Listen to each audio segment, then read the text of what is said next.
بسم الله الرحمن الرحيم، والصلاة والسلام على أشرف المرسلين. اسمي عمر السيد مصطفى درويش. أنا خريج كلية أصول الدين، وبطاقتي معايا. بسم الله الرحمن الرحيم، والصلاة والسلام على أشرف المرسلين. اسمي عمر السيد مصطفى درويش. أنا خريج كلية أصول الدين، وبطاقتي معايا. أكمل؟ عينيا، حاضر. أنا إرهابي، متطرف، مجنون. مجنون. اتقبض عليا في الجامع وأنا بصلي. لا، قصدي وأنا بدعو للإرهاب وقتل النفس التي حرم الله قتلها إلا بالحق. أنا اسمي الحقيقي مش فاكر.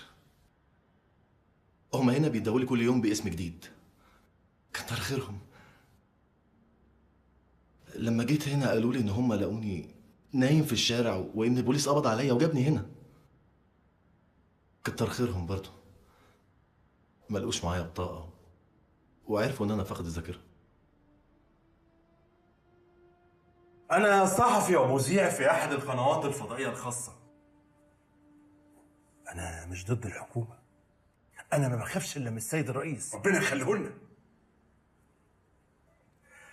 السادة الأفاضل بتوع مباحث أمن الدولة استضافوني عندهم من فترة طويلة كده، قالوا لي يا عصومة اوعى تقول كذا أو كذا أو كذا. الناس دول يا جماعة ليهم جميل في رقبتي مش هنساه أبدا. وبعدها بفترة وأنا بقدم البرنامج بتاعي على الهوا نسيت وقلت كذا وكذا وكذا. أنا اسمي توفيق أبو خضرة، رجل أعمال لما كان ليا أعمال، وفلوسي لما كان ليا فلوس جزء منها راح لما الاقتصاد وقع بره، والجزء التاني في أرضي لما كان ليا أرض خدوها مني الجماعة إياهم، اتفقوا مع عيالي وحجروا عليا، قالوا عليا مجنون وجابوني هنا. أنا عبد السلام المندوه، مدرس تاريخ، مرتبي 480 جنيه في الشهر. عندي 5 أولاد، لا 4، لا 5. لفقوا لي تهمة، قال إيه بتكلم في السياسة وبحرض الأولاد في الفصل. أنت يا أستاذ عبد السلام بتتكلم في السياسة ولا في التاريخ؟ يا فندم السياسة هي التاريخ والتاريخ هو السياسة. الله، وإحنا كتب التاريخ بتاعتنا فيها حاجات كتير لازم تتغير. هل أنت باين عليك اتجننت؟ ما جريتش بنفسي، رحت سفخه بالقلم على وشه هو وكل اللي قاعدين في الأوضة، وجابوني على هنا. اكتشفت إن أنا ما عنديش أولاد. أنا اسمي بسطاوي الفيومي، من مركز تهاني كفر دعازي. بس أقول لكم على حاجة الجنان حلوة أوي. عقيد شرطة أحمد البسوسي، ده اسمي، مسؤول من المسؤولين عن أمن البلد الداخلي، وجاي ارتاح هنا حبتين. اوعى تقول مجنون، فاهم؟ اوعى، ده شيء مرفوض. أنا بس أعصابي تعبت حبتين بعد مظاهرات المحلة الأخرانية دي. هجموا على المتظاهرين، زعقت قعدت أزعق 4 أيام.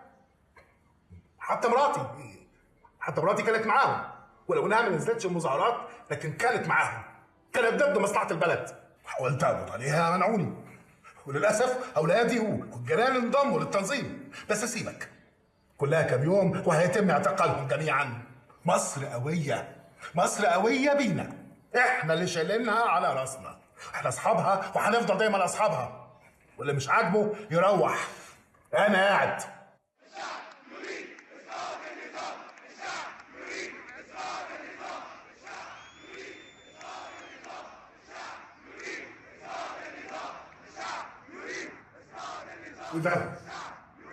ايه ده؟ اللي خلاهم يجيبوا المحطة المندسة دي؟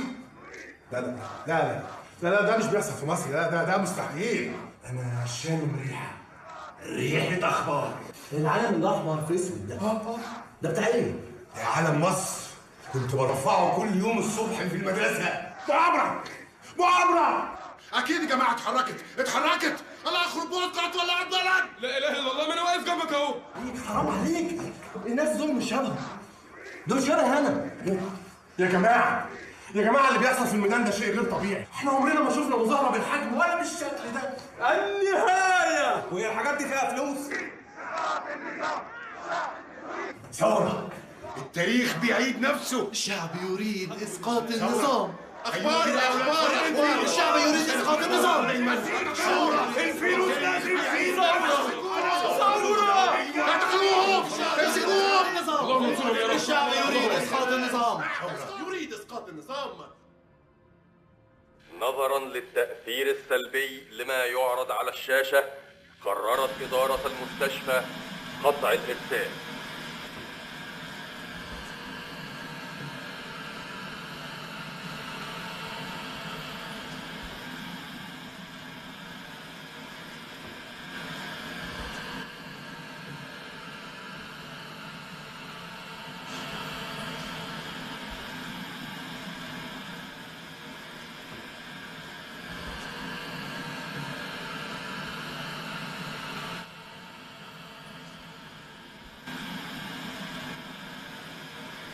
اشباح.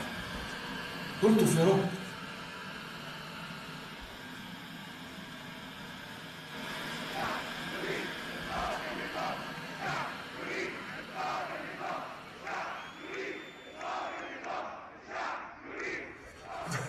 ده احتلونا ولا ايه؟ انتوا احتلتونا ولا ايه؟ حكايه واضحه زي الشمس. دي مش مظاهره ولا حاجه، دي جماهير الاهلي بس بتعترض على حكم المباراه. لا مؤاخذه يعني يا فندم، هو يعني ايه النظام؟ النظام هو طريقه الحكم، سياسه الحاكم. ايوه عرفتك انت مين دلوقتي وعمال لي فقد الذاكره. تعال هعتقلك. يا اخي حرام عليك، سيبه ده صغير، اسكت ما تتكلمش خالص. لا مش هسكت. والشعب يريد اسقاط النظام. ثورة. التاريخ بيعيد نفسه. بأمر الله.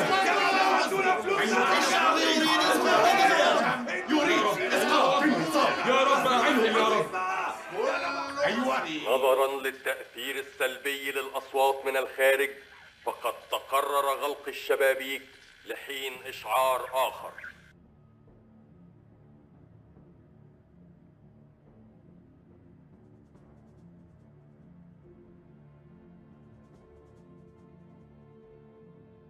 الرئيس سيلقي كلمة بعد قليل. الرئيس سيلقي كلمة بعد قليل.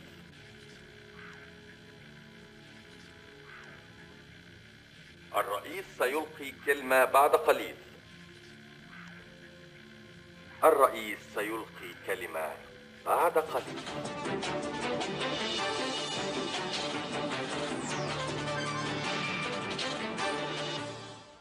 الأخوة المواطنون، الأبناء شباب مصر، أقول من جديد أنني عشت من أجل هذا الوطن، حافظا لمسؤوليته وأمانته. ستبقى حتى أسلم أمانتها ورايتها. هي الهدف والغاية والمسؤولية والواجب، بداية الأمر ومشواره ومنتهاه، وأرض المحيا والممات.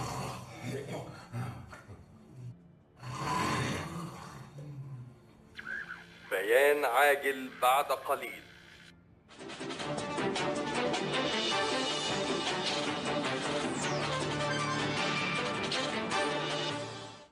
سادتي وسادتي، نقدم لحضراتكم الآن بيانا هاما من رئاسة الجمهورية. بسم الله الرحمن الرحيم. أيها المواطنون، قرر الرئيس محمد حسني مبارك تخليه عن منصب رئيس الجمهورية، وكلف المجلس الأعلى للقوات المسلحة لإدارة شؤون البلاد، والله الموفق والمستعان. مش ممكن، ده حلم ولا علم؟ مستحيل يكون ساب الحكم. احنا نمنا قد ايه؟ ها؟ نكونش نمنا سنين طويله زي بتوع اهل الكهف؟ الله اكبر. يمشي ازاي؟ انا مش مصدق. لا صدق، صدق وكلكم تصدقوا. انا شفت كل حاجه امبارح وانتوا نايمين. دي ثوره، ثوره شباب. الرئيس مشي واحنا انتصرنا.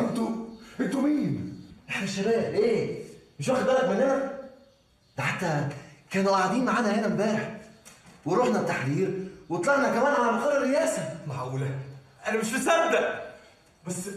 بس ازاي ده حصل بس واحنا كلنا كنا موجودين هنا؟ يا جماعه الارواح بتتلاقى. الا الراجل اللي واقف ورا البيع اللي بيقول ان الريس اتنحى دي بيبص لنا كده ليه؟ خلاص ده وقت يا جماعه. اخبار اخبار اخبار. ومتهيألي ان انا اللي تنبأت باللي بيحصل ده. الحكايه دي فيها فلوس ولا ايه؟ يا اخي ما تنبرش، بكره العلاوات تنزل ترف. تهنئ إدارة المستشفى السادة النزلاء بنجاح الثورة، وسوف يتم فتح إرسال التلفزيون باستمرار ولن يتم غلق الشبابيك، ونتمنى لكم إقامة سعيدة. من النهارده ومن اللحظه دي الاوضه دي هتتقسم. اللي عايز يبقى مع الثوره يجي ينضم لنا، واللي مش عايز الثوره يروح هناك. انضم لكم؟ انتوا مين؟ احنا مين؟ احنا شباب الثوره. هو انت مش شايفنا؟ سائر، وده غالب، ودي فايزه وناصر. هم واقفين دلوقتي؟ طبعا انا معاكم. اخوكم عمر. انا هقف وراكم عشان ما نضايقش الجماعه. وانا كمان معاكم، يمكن فيها فلوس. وانا كمان. وانا مصدقكم. وانا ورامي. اللي بيحصل ده الى اداره المستشفى. احنا لينا طلبات واولها الديمقراطيه، يعني احترام الراي والراي الاخر، بس الاول راينا هو اللي يتسمع. تحيا مصر، تحيا مصر، تحيا مصر، تحيا مصر، تحيا مصر، تحيا مصر، تحيا مصر، تحيا مصر. انا عايز نفتح صفحه جديده مع بعض. احنا بقالنا كتير عايشين في اوضه واحده، خلاص بقينا زي بعض. فكوها. مفيش صلح الا بعد الاعتراف. اعترف بايه؟ انا ظابط. فوقيا مين ظابط؟ لو ما نفذتش الاوامر هتحاكم واتحبس. اوامر؟ والاوامر كانت بتقول لك افتري على خلق الله؟ فلوسنا راحت فين؟ ما عرفتوش ان التاريخ هيعيد نفسه؟ لقد ولدتنا امهاتنا احرارا ولن نعتقل بعد اليوم. ولا فالحين بس تغمضوا عينيكم على الحراميه الكبار؟ وانا كنت بذيع كل الكلام ده في البرنامج بتاعي وحصل. بس انت وهو ايه؟ ملايكه خلاص قاعدين قدامي. كل واحد فيكم هنا مذنب بس مداري بدكن. طب هنعترف بقى، نعترف كلنا. متفقين؟ حلو، يبقى كل الكلام اللي هيتقال ده انا هسجله وحصري. بالظبط، حصري وعلى الهوا.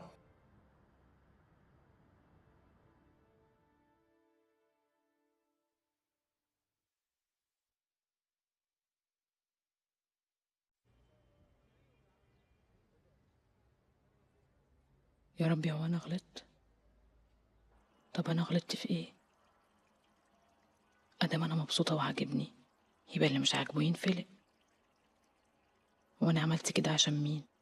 مش عشان انا انبسط. خلاص انا مبسوطه. طب والله حلو ولايق عليا كمان. انا اضرب نفسي بقى من اي حد. هما يعقدوني في عيشتي ليه؟ يا بنت يا بنت الكلب، ما كان شعري ولا شعري حد غريب؟ بقالك اسبوع بتبحلقي في المرايه. يلا يا قوشه، النهار خلص وانت لسه يو يما. بسم الله الرحمن الرحيم. ما قلت لك يا بنت ما تخرجيش عليا براسك مكشوفه بتخاض. يما انت مش هتبطلي نوري عليا. طب يا ست هند رستخ، الكوبايات عندك خديها. يما هم كلهم ضاربين شعرهم اصفر. دوك اصفر. انت ده لا حلت عدس على شعرك. ما قلت لك البت مرفت الكوافيره دي حمار. لو خدت منك شيء وشويات جت قولي لنا انتوا الاثنين. اهو يما باين منه حاجه. طب يا اختي ما تتاخريش عشان تلحقي المسقعه. هعمل لك حله مسقعه يا بنت هتاكلي صوابعك وراها. ماشي يما. لا اله الا الله محمد رسول الله.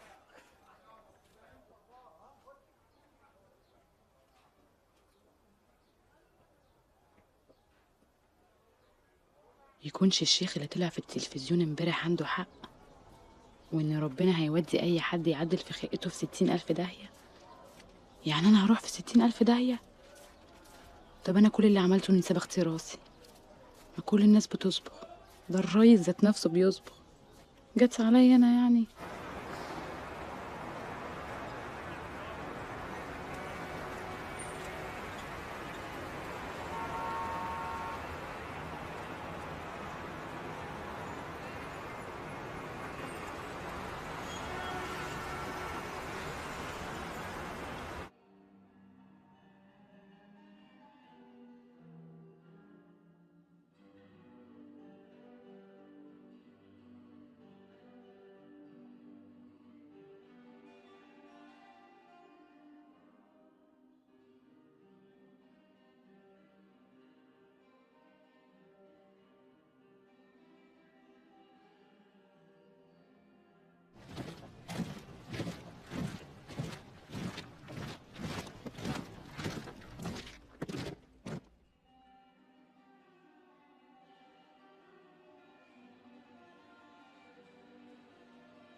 يا بنت من هنا، يلا يا بنت. ليه كده يا رمضان باشا؟ انا لسه فاشة حالي وكل اللي معايا 2 جنيه اهو. يا بنت قلت لك قومي من هنا. خلاص بقى ما تزعليش، ساعة ولا 2 كده وارجعي فريش تاني، وهعمل لك خصم النهارده، هاخد 10 جنيه بس. خلاص؟ وايه اللي انت عاملاه في شعرك ده يخرب بيت امي؟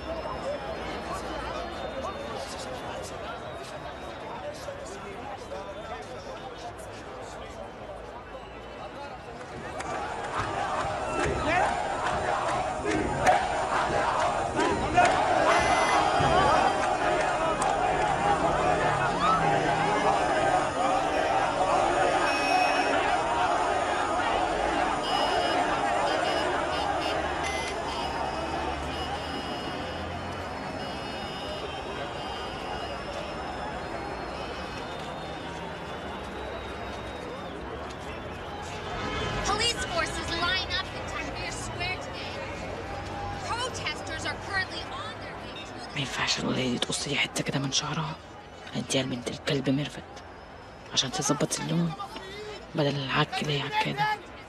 هو ده الأصل صحيح. انت عايشه كويس، انت عايش كويس، مستنيين ايه تاني؟ هيحصل اكتر من كده. تغيير، حريه، عداله اجتماعيه. تغيير، حريه، عداله اجتماعيه. تغيير، حريه، عداله اجتماعيه. تغيير، حريه، عداله اجتماعيه. تغيير، حريه، عداله اجتماعيه. تغيير، حريه، عداله اجتماعيه. تغيير، حريه، عداله اجتماعيه. تغيير، حريه، عداله اجتماعيه. تغيير، حريه، عداله اجتماعيه. تغيير، حريه، عداله اجتماعيه. تغيير، حريه، عداله اجتماعيه. تغيير، حريه، عداله اجتماعيه. تغيير، حريه، عداله اجتماعيه. تغيير. باطل باطل باطل باطل. حسني مبارك باطل. جمال مبارك باطل. مجلس شعب باطل. مجلس شورى باطل. حبيبي العدلي باطل باطل باطل. حزب الوطني باطل. حسني مبارك باطل. اختي جدع وراجل مش خايف يتشد. لو النصبة كانت شغالة كنت عملت له كوباية ينسون عشان صوته يجلجل كده. باطل باطل باطل باطل. حزب الوطني باطل. يا حرية فينك فينك. يا حرية فينك فينك. أمن الدولة بينا وبينك. أمن الدولة بينا وبينك. أمن الدولة كلاب الدولة. أمن الدولة كلاب الدولة. أمن الدولة كلاب الدولة. أمن الدولة كلاب الدولة. أمن الدولة كلاب الدولة. أمن الدولة كلاب الدولة. أمن الدولة كلاب الدولة. أمن الدولة كلاب الدولة. أمن الدولة كلاب الدولة. أمن الدولة كلاب الدولة. أمن الدولة كلاب الدولة. أمن الدولة كلاب الدولة. يا حرية ما تخافوش. اطلع بيها شحنة. اعمل كده على شهرك يا غبي. سلمية سلمية سلمية سلمية.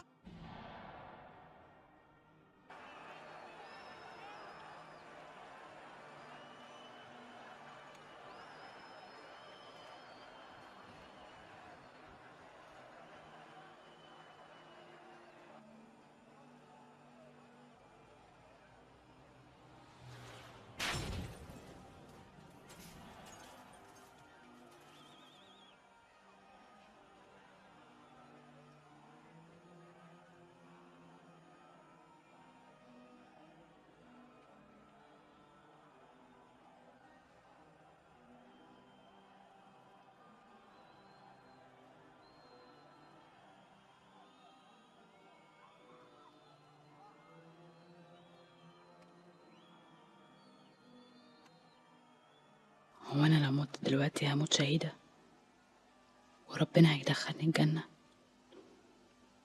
ولا هيحاسبني عشان غيرت في خلقته؟ أنا بس كنت عايزة يبقى شكلي حلو عشان أتجوز. سامحني يا رب، عديها لي.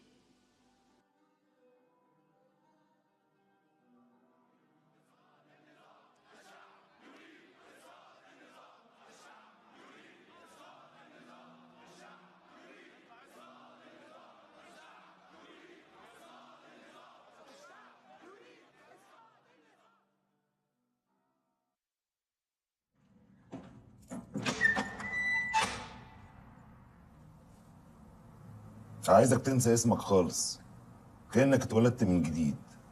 انت بقيت نمرة 19. أول ما تسمع 19 تقوم تقف على طول. ما سمعتش انت نايم في فرشتك وشك في الحيطة ما اسمعلكش نفس. وعايز افهمك حاجة، حياتك في الغمامة اللي على عينيك دي، ما تتحركش عن عينك مليمتر واحد. وعايز اطمنك، انت لو مظلوم مش هتستنى عندنا. ليه بقى؟ لأن مفيش مظلوم بيستنى عندنا.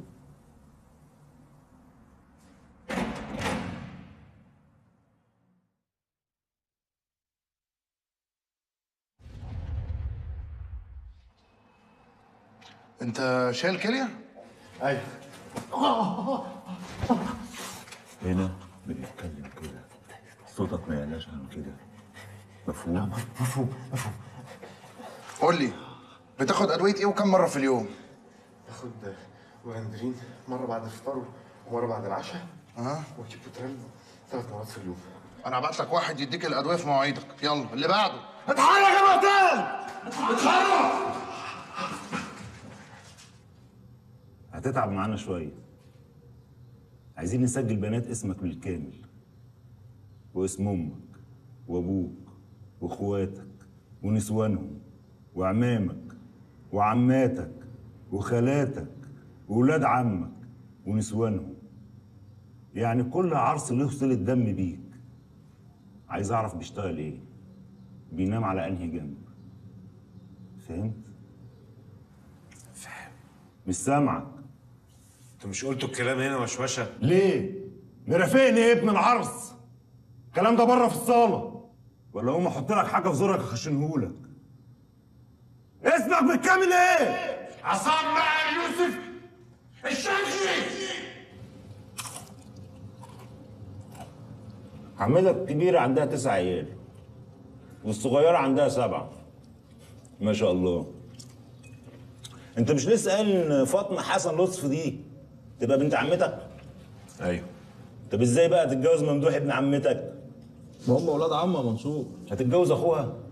ده ممكن بقى يبقوا ولاد عم او ولاد خالة. ولاد خالة.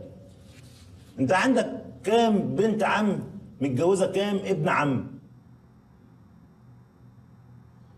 5.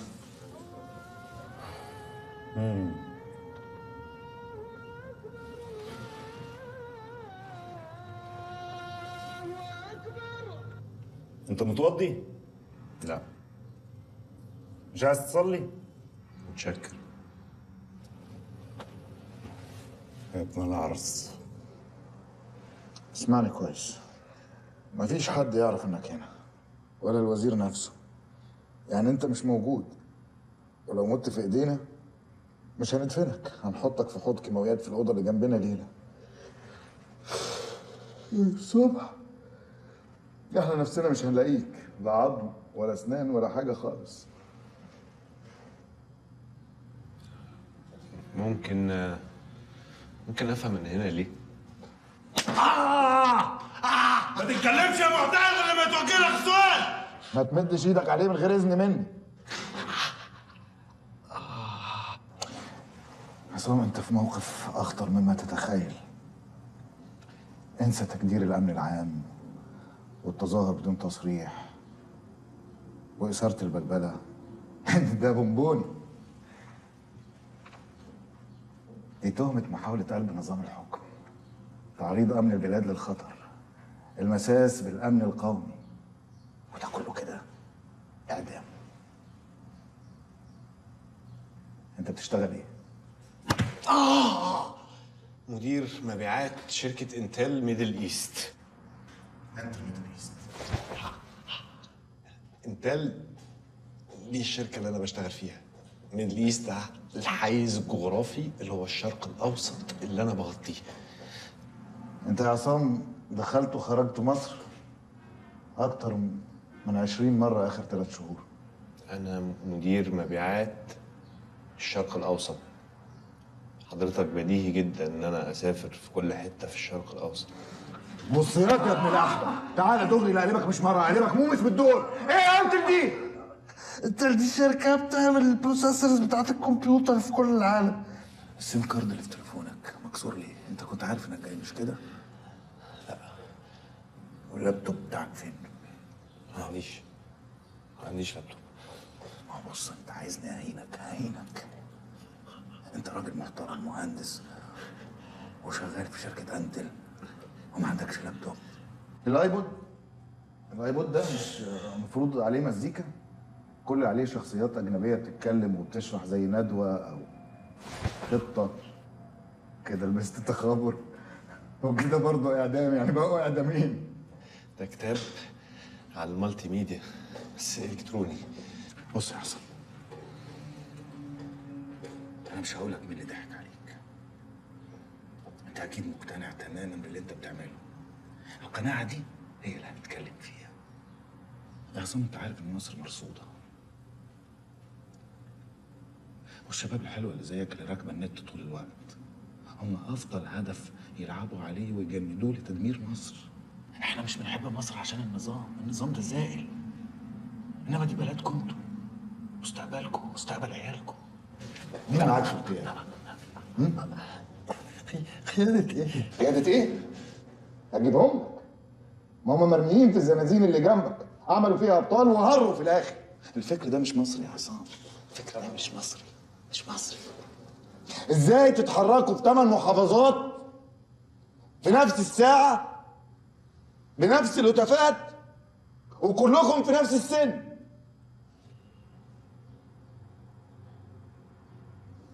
مش هنسيب مصر تضيع يا عيل يا مشخ انت وهو. عاملين ابطال ودين ام اللي علاك زي الذبيحه انت وهو تشوف عذاب عمرك ما شفته. المعتاد 19 اقف.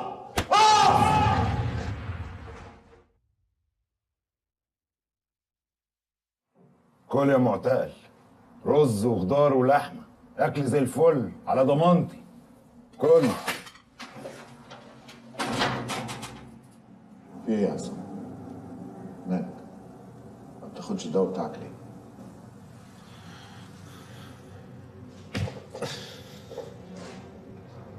تعليمات ان احنا ندخل الحمام مرة واحدة في اليوم. هو انا لما باخد الدواء لازم ادخل الحمام كتير. 19 يخش الحمام وقت ما هو عايز. وحياة بناتي اخوي الصغير قدك وشبهك كمان، وانت بالذات نفسي اروحك، بس ساعدني عشان اساعدك. في حاجه كده محيراني يا ابو عصام. هي الدول العربيه 21 ولا 22؟ بقوا 23. يا راجل متاكد؟ ولا تحب تستعين بصديق؟ تستعين بمين يا عصام؟ تستعين بمين؟ يمكن واحد من زمايلك اللي مشرفين. انت ليه ما قلتليش انك رحت صربيا؟ ها؟ اسف. ما اعرفش، ما سالتنيش. اهو لسانك ده يا عصام هو اللي حطك في المشاكل اللي انت فيها. طب وحياة بناتي، وحياة بناتي يا عصام ما كنت احب لك كده، وخصوصا اني متاكد انك هتخر بكل حاجه، هتخر بكل حاجه. قوم اقف يا معتاد! هسألك سؤال أخير، ساعدني. نتوقع إيه بكرة؟ العدد قد إيه؟ 200,000؟ كلمني على القاهرة والجيزة. 600,000؟ زي ما أنت خايف على زمايلك، أنا خايف على زمايلي كمان. الظباط لو اتزنقوا يا روح ما بعدك روح.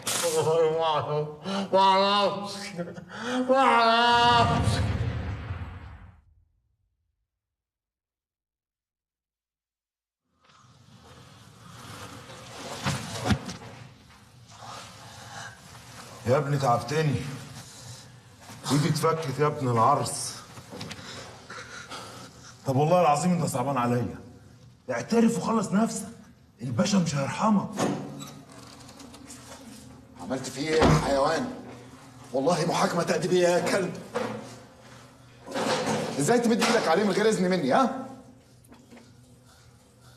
اخونا عصام ده حر، لا عيب. افتكرتني همشيك صح؟ بقى فيسبوك وتويتر وجامعة أمريكية والشعب يريد إسقاط النظام.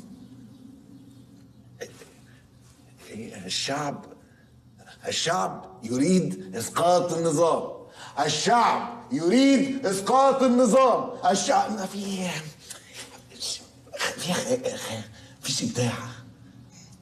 يؤسفني يا عصام أقول لك إن اللي طلع 600,000 مات منهم 2800 بني آدم. 2800 و60 ظابط. أنا قلت لك يا عصام الظباط في الآخر بني آدمين. لما يلاقوا 100,000 ابن متناكة زيك بيهجموا عليهم يعملوا إيه؟ يتدوروا يجروا؟ الذنب اللي ماتوا في رقبتك يا عصام، منا ومنكم في رقبتك. الثورة أوجدت، بس لسه في ناس تنزل الموت برجليها. انت اللي في ايدك توقف المهزله دي. عرفنا افراد التشكيل مين الجهه الخارجيه؟ طب وشرفي وديني يا عصام اللي عاملك شاهد ملك وتنقذ صحابك. اتكلم يا عصام، اتكلم.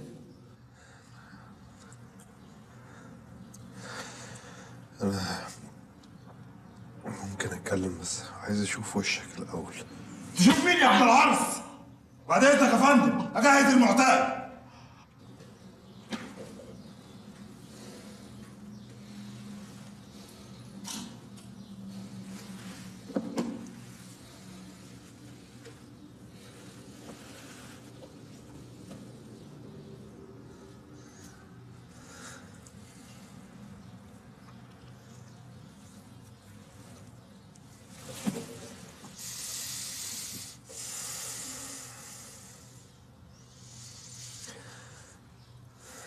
وانتوا بتعذبوني كان في سؤال دايما على عايز اعرف اذا كان عندك اجابه ليه ولا لا. ليه ضباط الجستافو اللي كانوا بيعذبوا الناس في معسكرات هتلر دايما ما كانوش بيرضوا يستحموا ولا يخشوا الحمام قدام بعض؟ لانهم اكتشفوا إن اللي بيمارس التعذيب ده بيمارسه علشان يعوض فقدان القدرة الجنسية اللي عنده.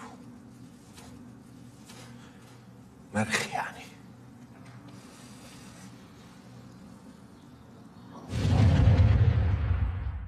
سيداتي وسادتي، أصدر الرئيس محمد حسني مبارك رئيس الجمهورية بصفته الحاكم العسكري تمام يا فندم. 19 فين يا دفع؟ مات. ما نطقش بحاجة؟ ما نطقش. الهلوسة فرغتها؟ فرغتها سعادتك. 20 من يناير 2011 ولحين إشعار آخر. الحاكم العسكري قرارا بأن تقوم القوات المسلحة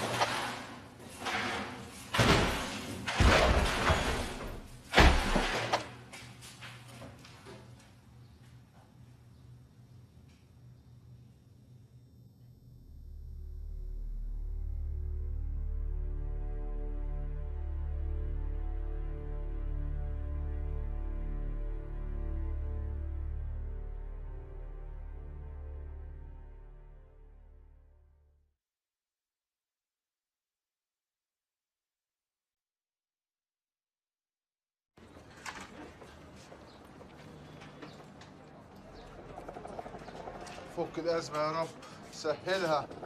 واقف حالنا منه لله، مش يمشي ويخلصنا، لا، قاعد ومطنش ومش سامع. حسبي الله ونعم الوكيل. لا إله إلا الله.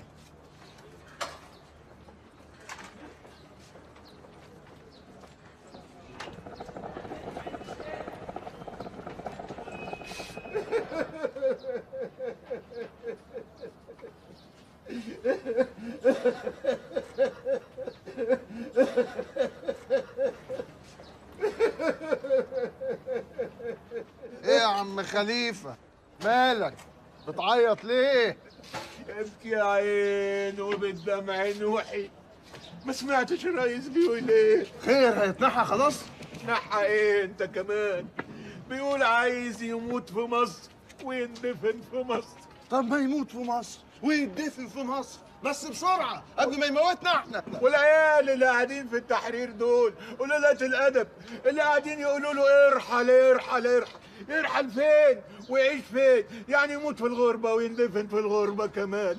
طب عليا النعمة لكون رايح لهم وضاربهم كمان بالصرمة القديمة واقول قوم ياض قوم ياض منك له، اطلع بره يلا، قاعد تعمل ايه؟ مصر بتضيع يا ناس، مصر بتضيع يا اخوانا. جاي لك يا مصر، جاي لك يا مصر. مصر بتضيع، مصر بتضيع. خد يا سوكا، تعال ودي عم خليفة التحرير عشان يمشي الناس اللي هناك ويضربهم بالصرمة. قال ايه؟ عشان الرئيس يموت هنا ويدفن هنا. الله ينعل ابو سوكا على ابو اللي جابوا سوكا على الصبح، فكك مني. مالك يا ما بعتش ولا علم ليه يا ابن الفقرية؟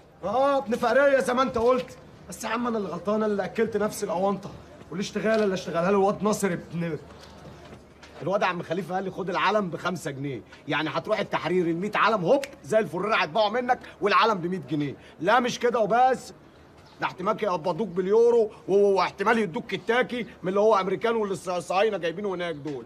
بس يابا خدت بعضي وقمت طالع على التحرير، لقيت البشر هناك ايه يابا؟ ومن كل صنف ولون، ايش ماسك موبايل كده بالشيء الفلاني، ورجاله وستات من كل لون يا بطيستا. واحد مربي شعره، واحد مربي دقنه، واحده لابسه نقاب، وواحده لابسه لبس على الموضه كده، نسوان موزز وعاد الله. انما في وسط الامم بقى والنسوان ما بعتش ليه الاعلام كمان؟ ابيع ايه بس يا عم خليل؟ ده الاغنياء هناك معاهم علم، العلم يجي طوله مترين، يعني يفصل ملايات. ملايات ايه؟ ده نوع القماش كده يابا تعمله قميص نوم وعهد الله.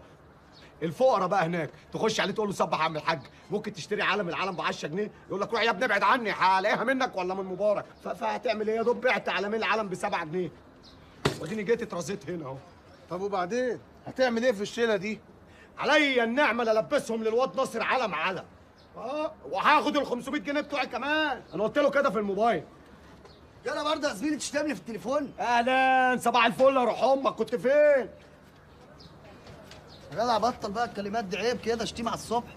بص يابا انا هبطل، انت بقى تاخد اعلامك وتديني ال 500 جنيه بتوعي، ومش عايز اعرف اهلك بعد كده. 500 جنيه يا عم خلاص، مات الكلام يا زميلي من زمان، فلوس اتصرفت.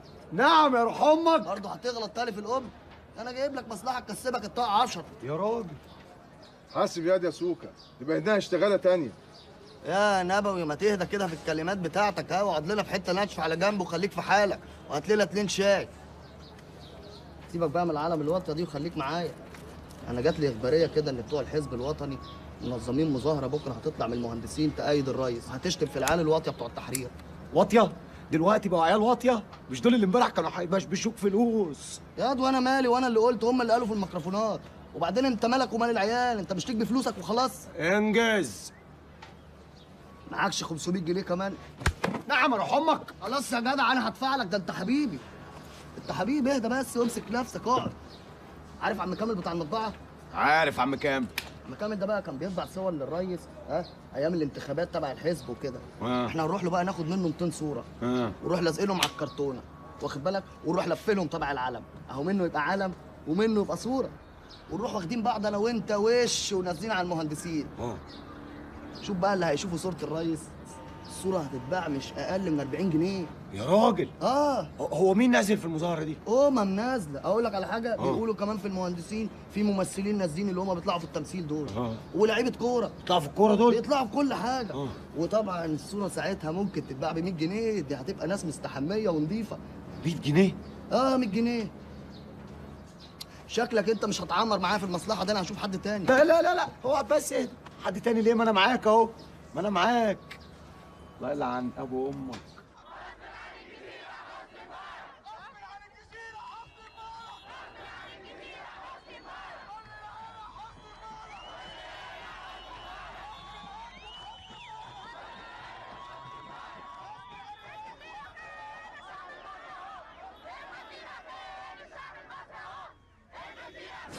وشرف امك لبوظ لك وشك النهارده. الله لا جرى ايه يا جدعان؟ انتوا هتاكلوا بعض عشان فلوس؟ ما توحدوا الله امال. يا سيدي ولعوا ببعض بس بعيد عن القهوه. قهوة ايه يا ابو قهوة؟ انا عايز ال 500 جنيه بتوعي ياض، ده انا امي باعت حلاقه عشان شورتك المهببه. والله اعرف منين يا جدع ان امك عندها حلقه اساسا. احضرنا يا عم نبوي عشان خاطري. يا سلام على الادب، دلوقتي يا عم نبوي؟ ما انت طول عمرك بتقول لي نبوي حاف. لخص بقى في الكلمات يا عم نبوي واحضرنا. يا جدعان لو سوكا ليه حق انا هديهوله على رقبتي. خلاص نقعد بقى مع بعض كده على رواقه ونتفاهم واللي ليه حق ياخده. وشرف امك لا سواق. انا اعرف منين يا جدع ان اللي رايحين مظاهرات المهندسين دول معاهم اعلام وصور للريس؟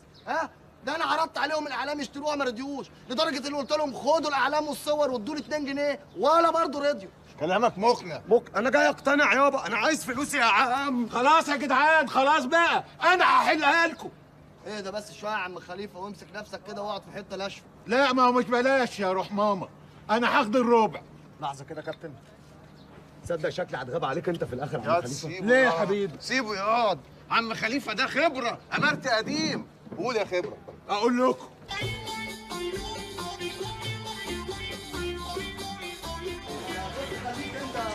خليفه ما تتعبش نفسك تيجي معانا التحرير. لا يا حبيبي لازم اضمن حقي، رجلي على رجلكم، ما بقاش في حاجه مضمونه اليومين دول. بس تصدق يا عم خليفه خطك حلو قوي مع ان ما يبانش عليك الكلام ده خالص. يا راجل انت مش كنت بتعيط امبارح زي ما يكون ابوك مات؟ حسني مبارك ده حبيبي، ولو هو مكاني كان عمل زيي بالظبط. محدش يلاقي مصلحه وما يمشيش فيها على طول. وبعدين اذا جالك الطوفان حط ولدك تحت رجليك. الشعب يريد اسقاط النظام، الشعب يريد اسقاط النظام، الشعب يريد اسقاط النظام.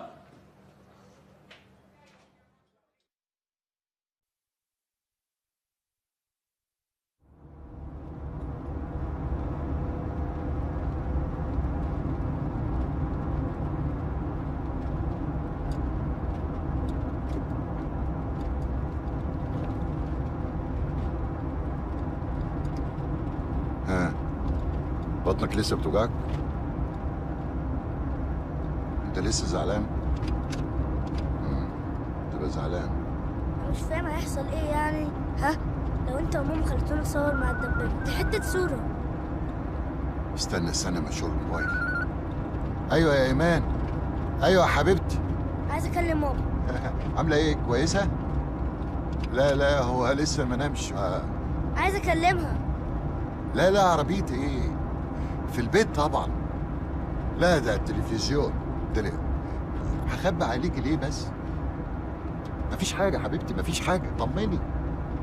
يا جدو ما تجيب اكلمها. يا علي بطل زن. لا اصل هو شبطان عايز يكلمك.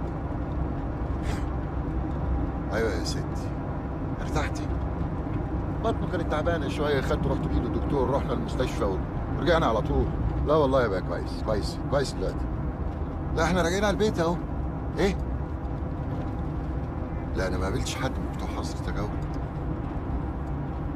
لا انا خلاص خطوتين وهنبقى في البيت. اي تعليمات تانية يا حبيبتي؟ قلت لما هوصل هبقى اكلمك. مع السلامه دلوقتي.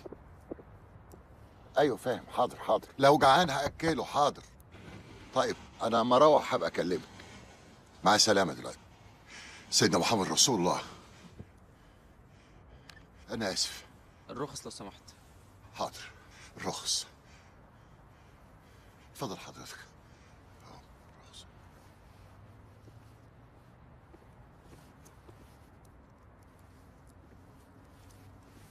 حضرتك مش عارف ان في حظر تجول؟ لا اصل حضرتك مش فاهم الموضوع. احنا لسه خارجين من المستشفى دلوقتي. اصل علي حفيدي بلع اللبيسه. ايوه لبست القلم. اصله كان عمال يقرط فيها طول الليل. هو مش كده بالظبط، بس انا كنت فاكر انه بلعها عشان بعديها بطنه وجعته، بس اتضح انه من الفول النابت. اصله كان الفول نابت كتير قوي، عمل له تلبك معوي. بس انا كنت فاكر ان كل ده من اللبيسه، ولما سالته ان كان بلعها ولا لا الحقيقه قال لي لا. افتكرته بيكذب عشان خاف مني، فبعد كده خدته بقى وطلعت بيه على المستشفى. عملوا له غسيل معوي وعملوا له اشعه. حتى شوف حضرتك دي صوره الاشعه. ايوه وبعدين؟ هو ده اللي اخرنا والله. لا اقصد بلعها فعلا. اللبيسه؟ لا، طلع انه من الفول النابت. الف سلام عليك. طيب حضرتك بقى لف وارجع تاني. ايوه بس انا ساكن هنا. تمام، ممكن بقى تلف وترجع؟ بعد كل اللي قلته لك؟ معلش ده قانون. مش ممكن تستثني من القانون. انا بعد الكوبري مباشره. طب بص، لف وخش اول شمال وامشي طوالي. هي لفه بس هتوصلك برضو. الف ازاي بس؟ يعني عادي بس طريق عكسي كده. اخطفها بسرعه. طيب متشكرين.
بيطلعوا لي منين دول بس؟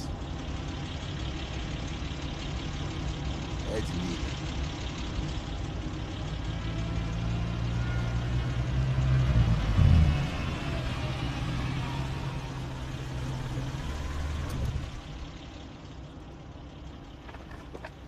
السلام عليكم.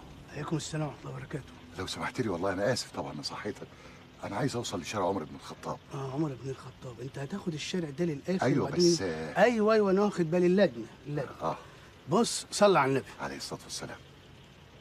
كمان زيد النبي صلى عليه افضل الصلاه والسلام. انت شايف الاسفلت ده؟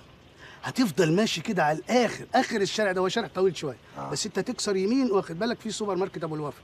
بعده على طول في مصمت، في وشه في حاره ضيقه هتخش منها واخد بالك، يمين في شمال في يمين. حاره ضيقه شمال في يمين؟ لا يمين في شمال في يمين. يمين في شمال في يمين. ايوه. شكرا جزيلا. اقعد اشرب شاي. شكرا الف شكر. يا علي ركز معايا. اول حاره يمين في شمال. علي علي علي علي علي تعال هنا. انا اسف جدا. انت ايه اللي نزلك من العربيه اصلا؟ انت مصر توقعنا في مشاكل؟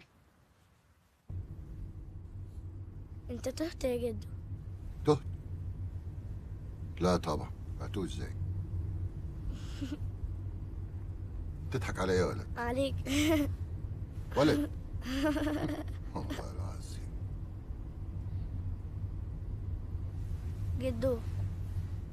لا. يا جدو. قلت لا.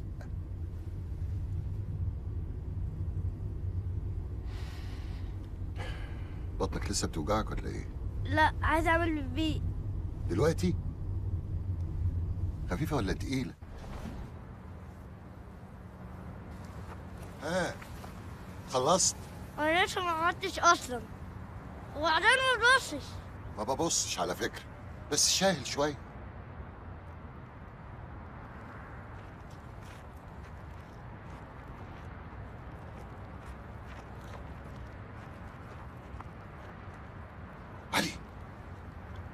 علي ما تصرفنيش.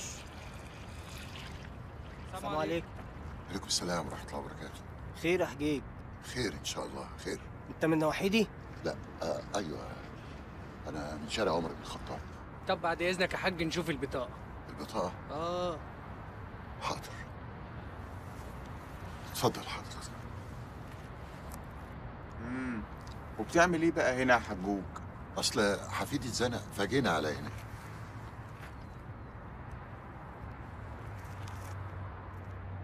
واشمعنى يعني هنا؟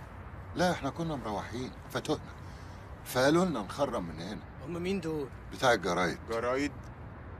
لا لما الجيش منعنا سألنا بتاع الجرايد. أصل علي بلع لبست القلم. هو مش بلعها بالظبط، بس أنا كنت فاهم إنه بلع لبست القلم. بس الحمد لله الموضوع ما طلعش أصلا من لبيسة، طلع من الفول النابت. أصله كان منه كتير قوي. الدكتور قال كده، عملوا له غسيل معدة وأشعة سونار. حتى أشوف حضرتك.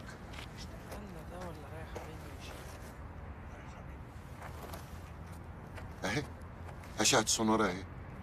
اتفضل. وبعدين؟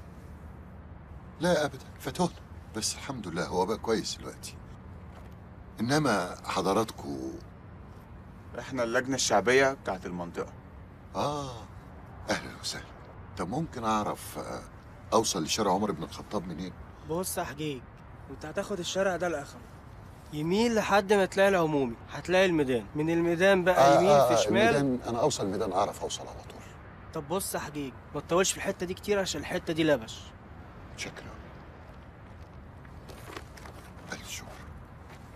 بقول لك الواد بلع اللبيسه. كل النبي اللبيسه وسيب والله تعالى نشوف ايام غريبه في المكان ده. أيوة يا إيمان. لا لسه. لا حصلت ظروف كده هبقى أحكي لك عليها. لا احنا مروحين اهو.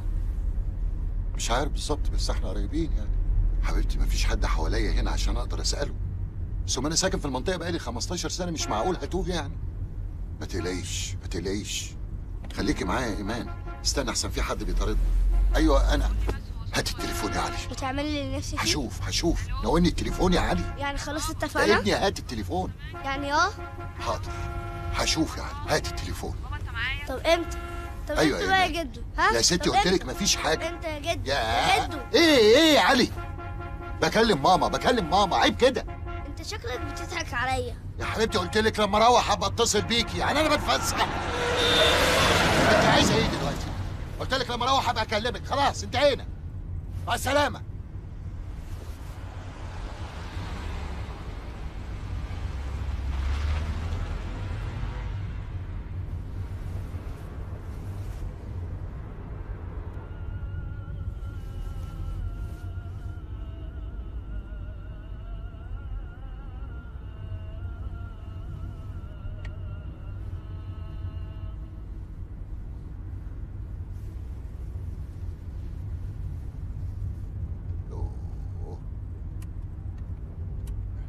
مش هنخلص الليله دي.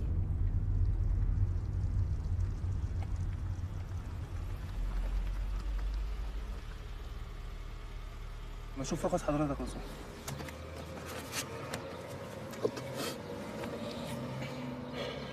طب تمام، حضرتك مش عارف ان في حظر تجول دلوقتي؟ يعني مش هينفع اعدي؟ انت حضرتك ادرى بالقانون، انا اسف مش هعرف اعديك دلوقتي. حضرتك مش فاهم الموضوع. خير؟ انا هحكولك. اتفضل. انا مضطر ابقى في الشارع في الوقت ده. حفيدي بلع قصدي كل فول كتير، خدته المستشفى عملوا له غسيل معوي وعملوا له اشعه. هتتفضل حضرتك شوف الاشعه. لا الف سلامه الف سلامه. الله يسلمك. بس حضرتك هتضطر تلف وترجع تاني معلش. ارجع فين؟ ترجع من مطرح ما جيت. لا اله الا الله. طب ينفع استنى هنا لحد الساعه 6؟ اتفضل حضرتك، ما عنديش مانع.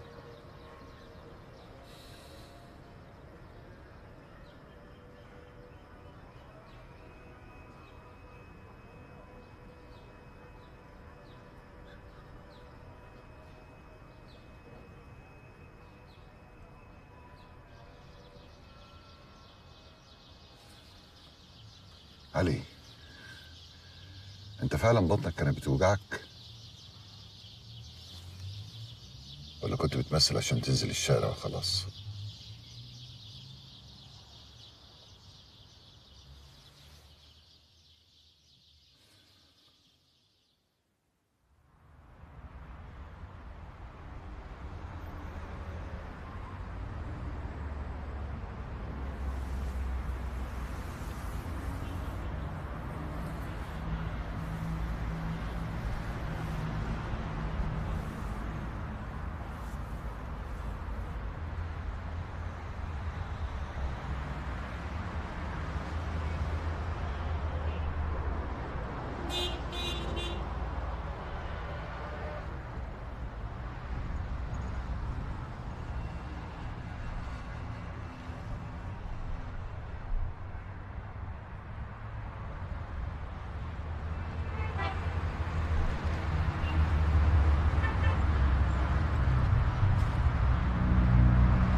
صباح الخير يا عم مكرم. اهلا، صباح النور يا ابني.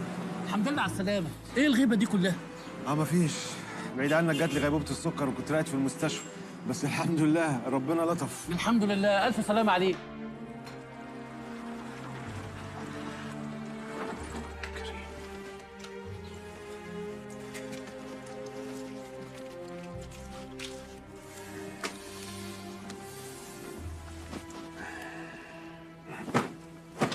فين بقى القطعه بتاعت المونيه؟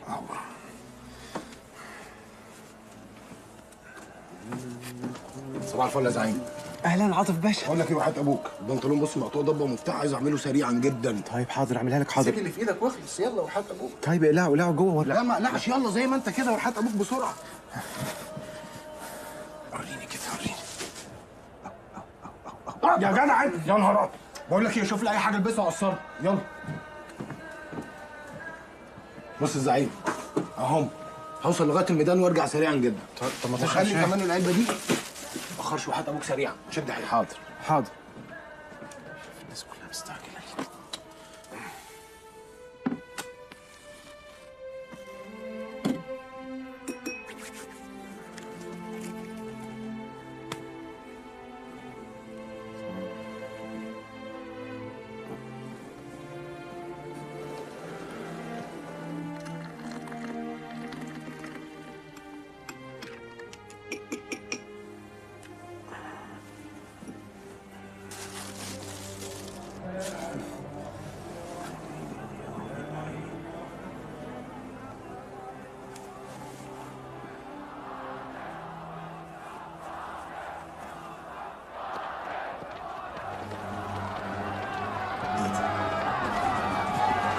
في ايه يا جماعه؟ في ايه؟ في ايه يا جماعه؟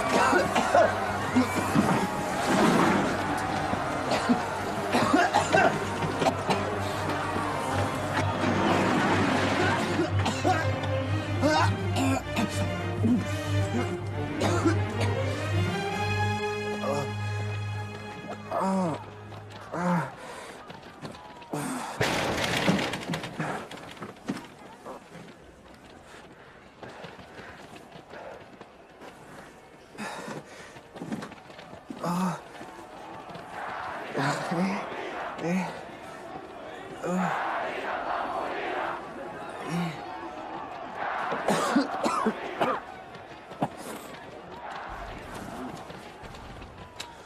قنابل قنابل قنابل حرب ايه اسرائيل؟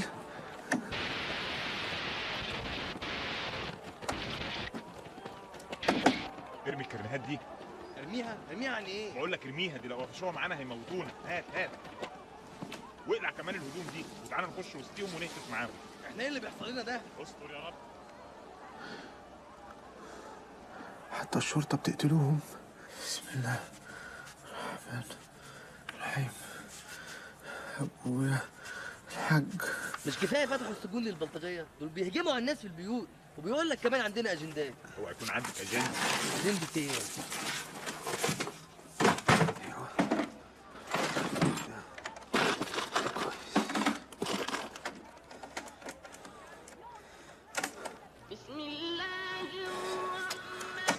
حرام هتسجل القرآن.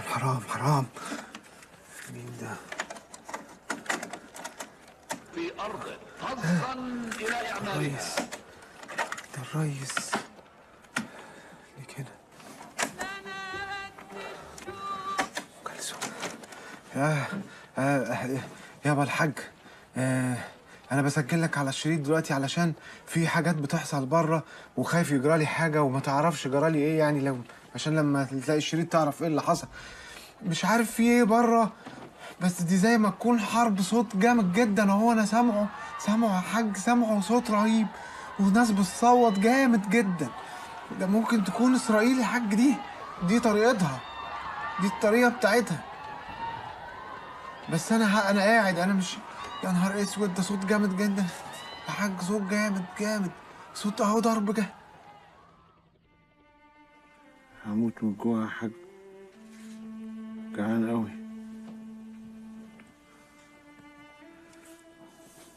مش عارف لو خرجت بقى ممكن يعملوا فيا ايه،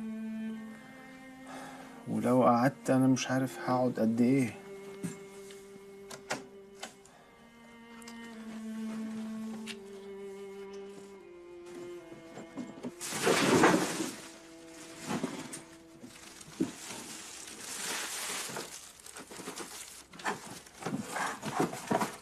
كحك يا حاج،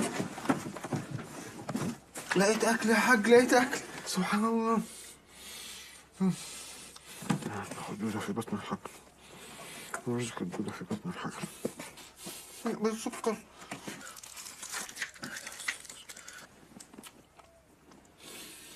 الحمد لله.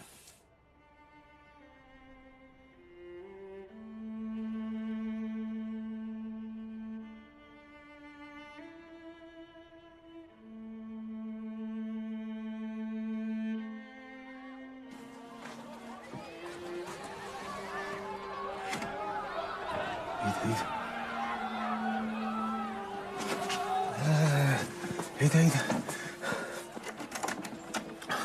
الحق يا حاج، انا سمعت صوت حصانه وجمال بره، مش فاهم في ايه. صوت عالي قوي وناس زي ما يكونوا بيتخانقوا. امبارح كان في ناس قاعده في الممر بره وكانوا بيتكلموا على اسمهم ايه دول، حزب الله وحماس. يكونش هم دول اللي جم بالحصانه؟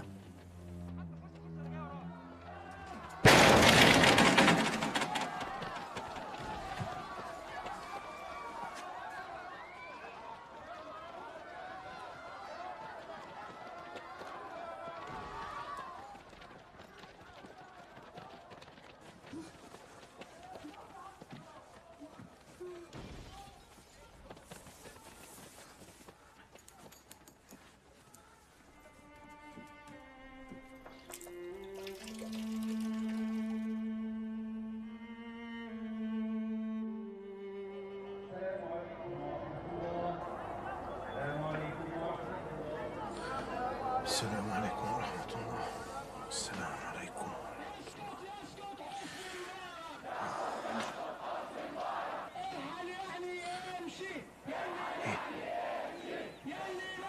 موبايلك راح.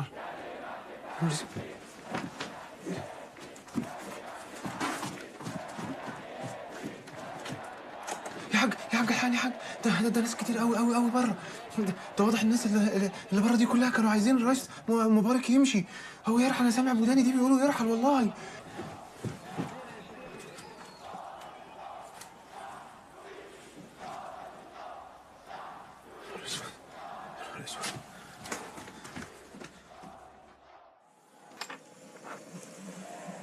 مش عارف انا ايه اللي غيره. كنا عايشين مبسوطين وبنتضرب على قفانا وما بنتكلمش وشكلنا متبهدل في كل حته وساكتين. مش فاهم انا ايه اللي غيره. انت عارف يا حاج، لو كانوا اللي بره دول اسرائيليين انا كان ممكن اخرج، انما دلوقتي لا يمكن اخرج. ده اللي بره دول لو الحكومه مسكتهم هتنفخهم وتعلقهم. اشرب الشاي بس يا حاج.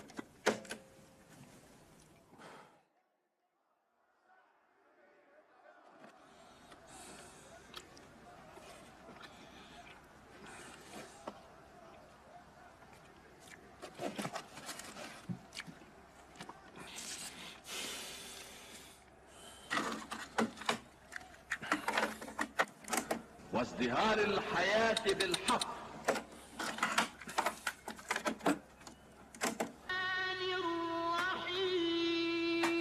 معلش بقى، ربنا بيسامح، اما دول ما بيسامحوش. يا حاج، برشام قرب يخلص وانا مش عارف الحبسه اللي انا فيها دي هتخلص امتى. انا خايف على فكره يا حاج. لا لا لا لا. فين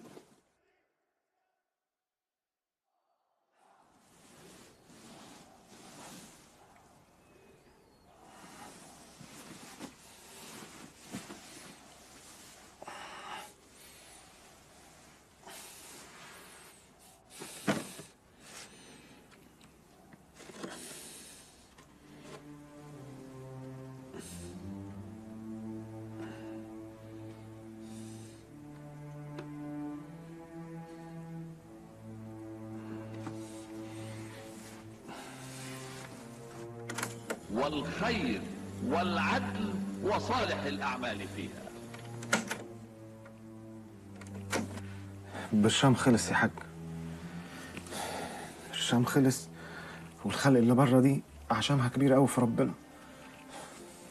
أنا بفكر أخرج يا حاج، أخرج وكده وأقف معاهم وهي نوايا تزنة الزير.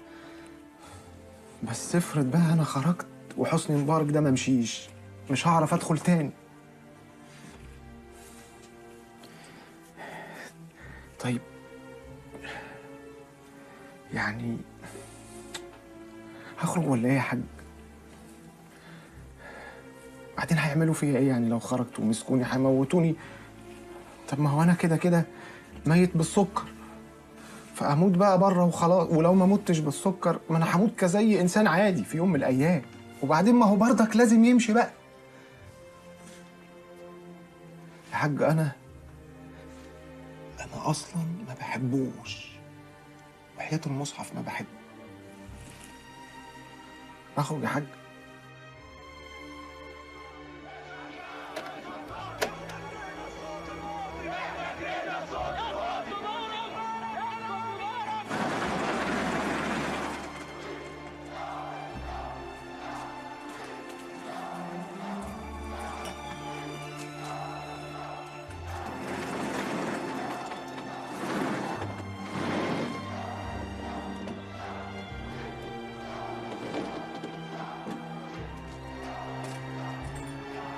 امين شرطه، امين شرطه هناك اهو، شرطه اهو، امسك.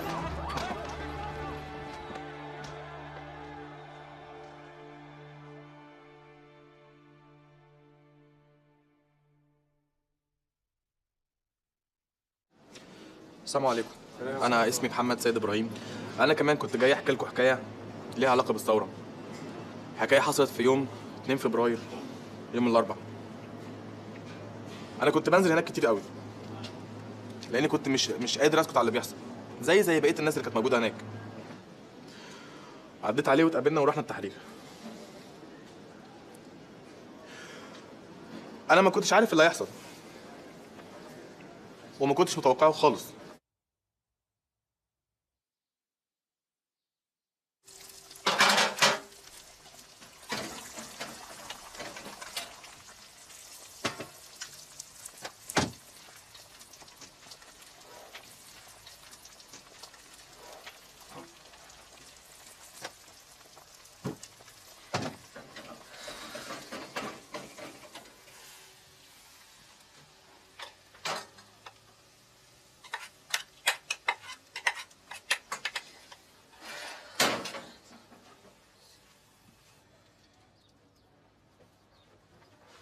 الاكل خلص يما؟ لسه.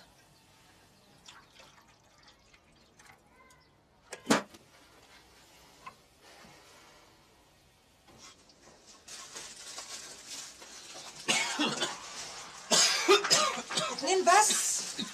ملحقتش يا ابو شرف. ما انت بتصحى متاخر من الهباب اللي انت بتشربه. عايز ايه ولا في ايه يعني اعمل ايه؟ اكل العيال منين انا؟ ما تسيبيش نفسك بس بس مش وقت. في السجاير بتاعتك بره عندك.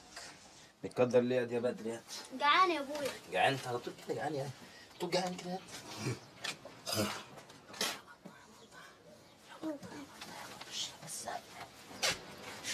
حربي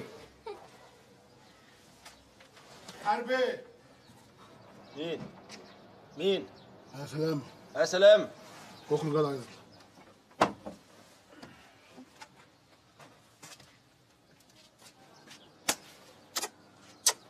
عامل ايه؟ تمام. سلام يا بدري على عمك. سلام. يا ابن الكلب. عامل ايه؟ الحمد لله. عامل ايه؟ تمام. انا عايزك في مصلحة. مصلحة ايه؟ مصلحة خلاص يا حرب. انت هتبص لنا في اللقمة قبل ما تبتدي. خش يا بدري خش. ايه؟ لحمة ولا فلوس ولا ايه؟ امسك. دي دلوقتي ودي بعد المصلحة. طب ما تجيب دي دلوقتي يلا يا حبيبي عايزين ننزل نهتف نقول مبارك. يا عم اخر مرة نزلت معاكم الانتخابات دي طلعت دين اهل انت والمعرسين اللي كانوا نازلين معانا دول. افتح بس البتاع ده. قولي بقى مبارك واخترناك بقى وماما سوزان بقى انت فين يا بقالك يومين؟ فين يعني؟ انا قاعد بهوى على فضل انا وعيالي. طب امسك بقى وفوق لي يا حربي. في شويه عيال ما لهمش لازمه عاملين شحه في التحرير وقاعدين مشطحين فيها وجايبين خيم وقاعدين مع الحريم بتوعهم جوه عاملين ينقروا في بعض. احنا مش قرنيه يا عم حربي. عيال اجانب في بعضيهم عاملين يرطموا بالاجنبي وجايبين كنتاكي ودولارات وبيوزعوا على بعض. مش كده؟ جايين يعملوا ايه يعني؟ عايزين ايه؟ عايزين يشيلوا الريس. رئيس مين؟ مبارك. مبارك بتاعنا؟ ايوه. يشيلوه ازاي يعني؟ يشيلوه يزحوه من على الكرسي. كلام ده. ويجيبوا مين بقى؟ يجيبوا بقى الامريكان واليهود يقعدوا وسطنا وتبقى مليطه يا ولاد المتنكه. والمصالح تقف والعجله ما تدورش يا عم. يبقى الرئيس ولا مش الرئيس؟ الرئيس طبعا. خلاص يلا بينا. بقول لك ايه طب ما تجيب بقى حاجه كده يا عم خش يا عم. بقول لك ايه والله العظيم ام بدر هتدعي لك. طالع عياط يا بط. اكلها جاعت. هو ده اللي قدرت عليه بقى. انت فين؟ يا وليه دي. ايوه ايه دي كده بس الاول. ايوه كده. استني بس. هات ايه دي بس؟ هشيلها معايا ولا تشيلها معاكي؟ لا اشيلها معايا. اشيلها معايا انا. امتى بشيلك فلوس اشمعنى؟ يا حربي؟ هات الفلوس. ايوه كده. ادفع الايجار بقى وهجيب هدمتين للعيله دي. بتعملي لنا اكل بقى ولا ايه؟ اعمل لك سمك. تعملي سمك؟ اقلي لك سمك النهارده. بعد ما تولدي يا وليه. لا دلوقتي وبعد الولاده هعمل لك سمك تستاهل. حلوة سلامة عدى عليا. في مصلحة كده هننزل نعملها في وسط البلد. انا بقلق من سلامه. ايه يا بنت في ايه؟ ما احنا كل مرة بننزل بنعمل احلى شغل. طب ان شاء الله بس قول لي بس هتعمل ايه؟ بيقول لك في شوية عيال ولاد وسخة واقفين لك في ميدان التحرير. ها؟ بيقول لك جايين من امريكا ومن اسرائيل وقال ايه؟ عايزين يشيلوا الرئيس. رئيس مين؟ حسني مبارك؟ الرئيس بتاعنا؟ يشيلوه؟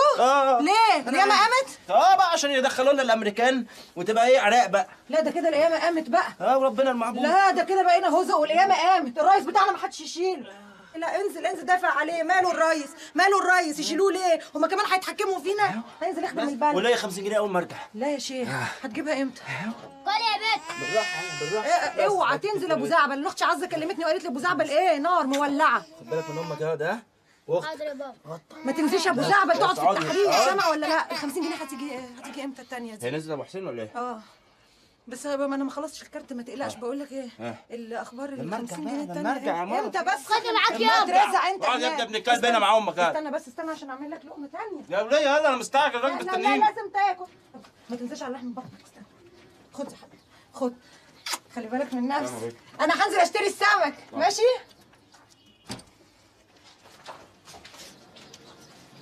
حربي خد بالك من نفسك. بقول لك ايه؟ ها؟ تشيش الرز ها؟ ماشي اسمر. ماشي اسمر. ماشي يا اسمر. سلام.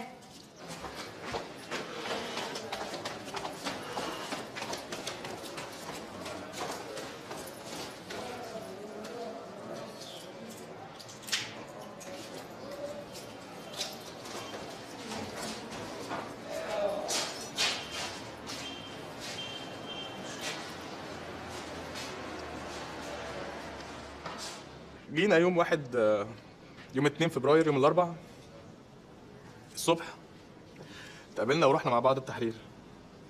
فجأة لقينا ناس بتجري مرة واحدة جايين من طريق عبد المنعم رياض، وحصل شوية هرج ومرج ودب وناس بتقع وزعيق وحاجات بتتحدف. ايه ده، في ايه؟ يا ماجد قال لي استنى يا محمد خليك معايا.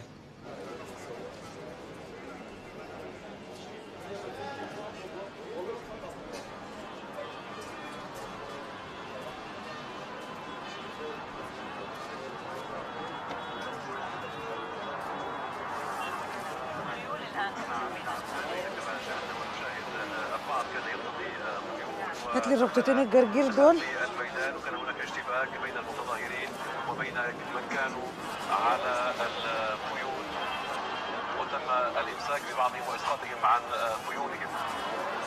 نعم يبدو أن محمد القصاف الآن معنا من ميدان التحرير. إذا الكلام الآن أصبح بشكل رسمي، يعني هؤلاء من يمتطي الخيول من هم؟ عم طارق، أمورك يا حبيبي. بلدي دي ولا مزارع؟ بلد إن شاء الله. الكيلو بكام؟ 13.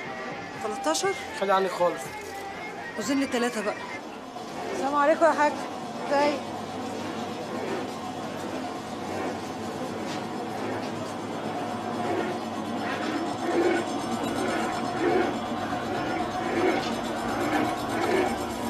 السلام عليكم يا عم مصطفى. عامل ايه؟ صباح الفل يا عم عرب. اهلا، ازيك يا ورده يا بنتي؟ هم بيقولوا مبارك اهو زي الفل اهو. الامور هديت مفيش اي حاجه، مش هيرشح نفسه. خلاص يعني الحمد لله. الحمد لله. سلام. مع السلامه يا ورده يا بنتي.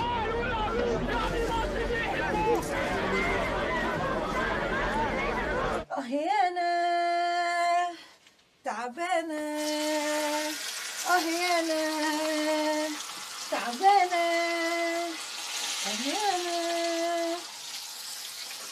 يا باد، واد يا باد، تعمل ايه؟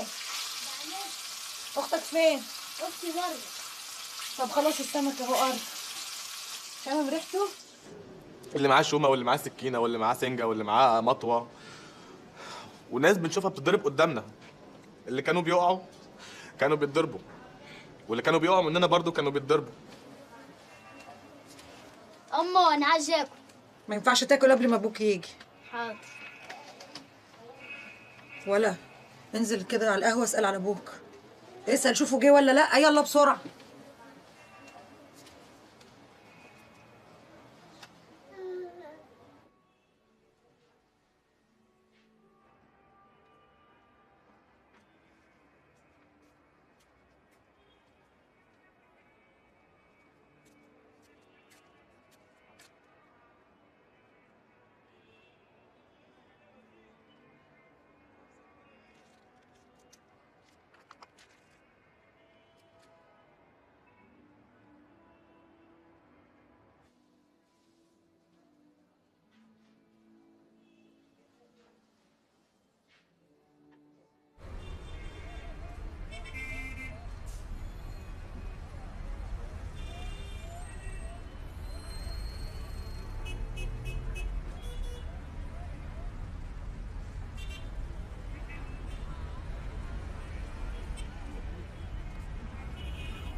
لكنها لا تأتي المتظاهرين، تلقى بجانب المتظاهرين من عمارة. قال أحد أيضا المشاركين معنا اليوم في التغطية إن بعض العمارات كانت فين الكلام ده يا عم عمرو؟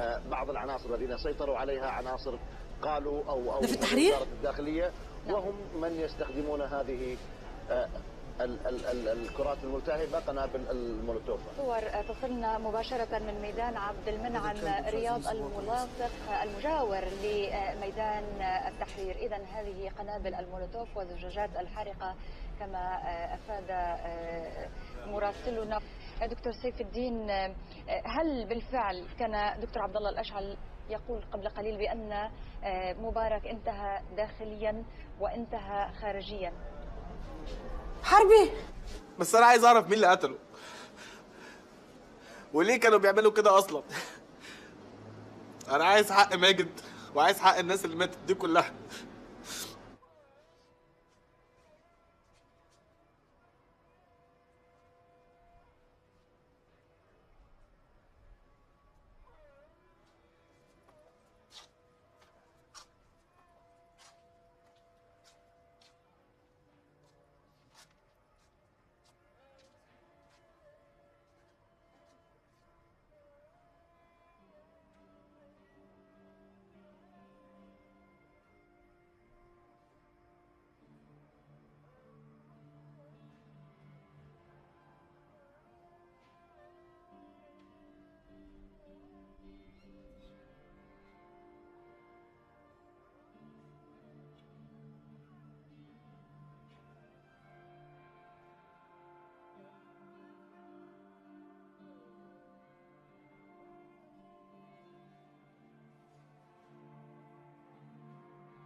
كابتن عادل طعيم المخبوزات وأبدا الأول عصام الحضري وقت المكة في سيول يا القدر والكرة الخاينة ويدخل الجيل في أحسن العائلات متخصص صناعة الكرة عنده إسماعيل يبني وهو يهد. كابتن عادل طعيم المخبوزات.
جدع.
المصري الذي نزل إلى المدن المصرية الرئيسية فرض سيطرته على ميدان التحرير في القاهرة وهو الساحة الرئيسية فيها.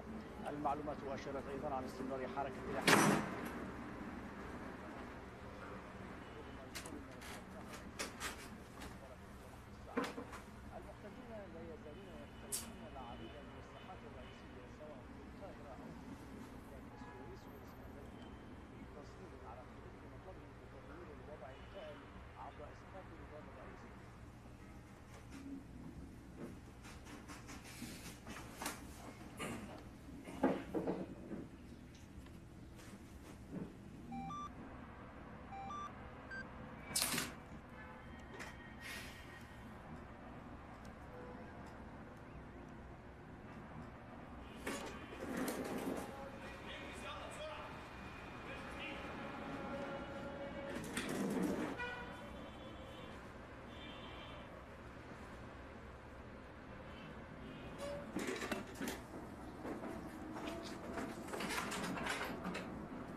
جمال تحرير يبعتوها داخليه، كانوا عايزين يشتتونا لبسوا خازوق ايديا، مفيش امان. انا واقف مع الجيران مساجين في الشوارع واحنا واقفين لجان، في ايدي حديده وفي جيبي سكاكين، الاكل بيختفي ومفيش بنزين، المرتب موجود البنك محروق، البنزينات والكراسي بتتحدف من فوق. معلش يا مصر دول بس النسوكي، حقك عليا دول دمروكي.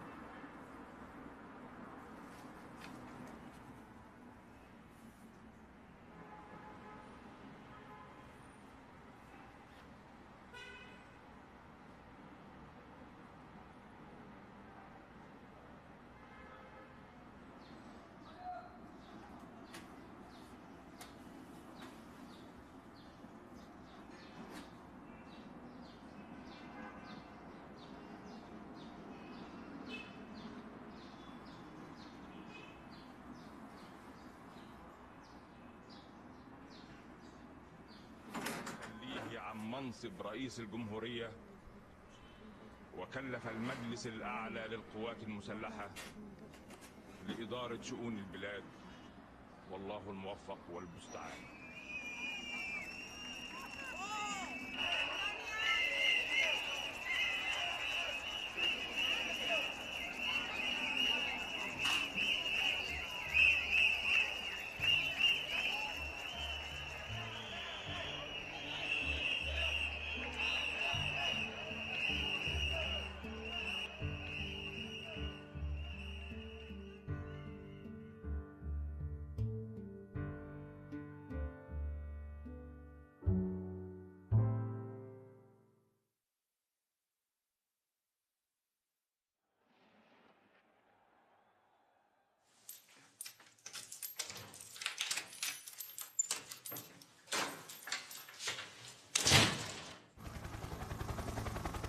خرجت، أخيرا خرجت.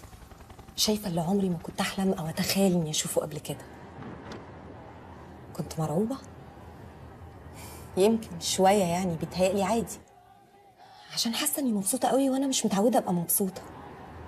مش نكدية يعني، لأ، بس إحنا كده لما نتبسط قوي ونضحك نقول خير اللهم اجعله خير.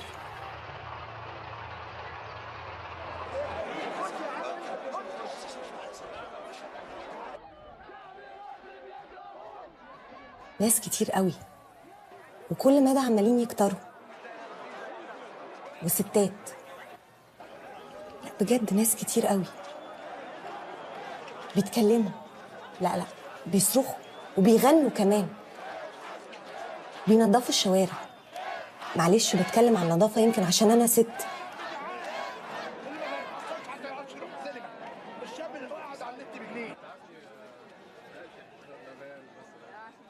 الناس مش بتنظف الشوارع، دول شكلهم بينظفوا نفسهم، بينظفوا البلد. دول بيقولوا كلام عمري ما كنت أتخيل إنه ممكن يتقال بصوت عالي.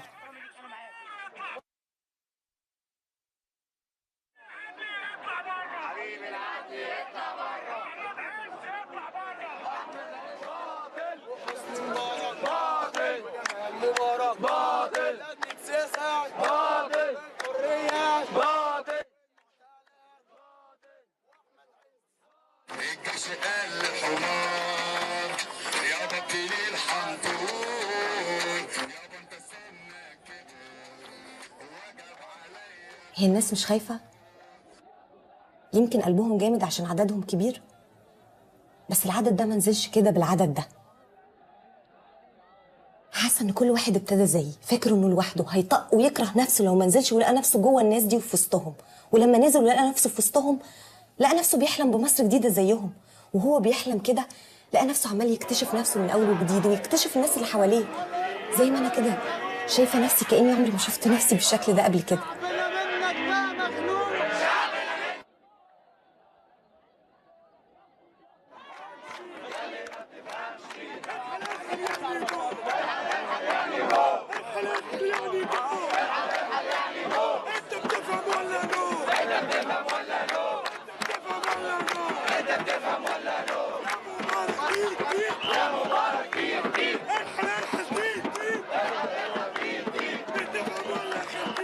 ده اول يوم ليا في الشارع.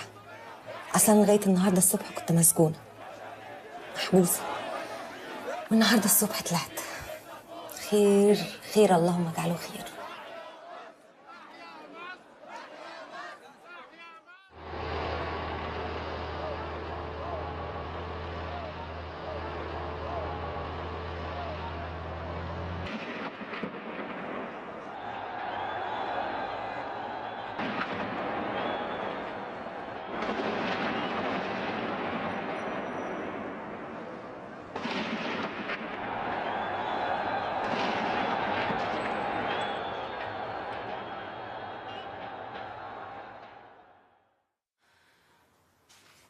كان في 2 شباب في المظاهرة، أصحاب. واحد منهم شاف التاني كان هيتضرب بالنار فداه. جت الطلقة في قلبه وهو بيقع في إيده. قال له هو في إيه؟ هو إيه اللي بيحصل؟ طبعا صاحبه كان عارف إن هو بيموت. سكت، حط إيده على قلبه، بص لقى الدم. قال له هي دي الشهادة؟ صاحبه قال له اه هي دي.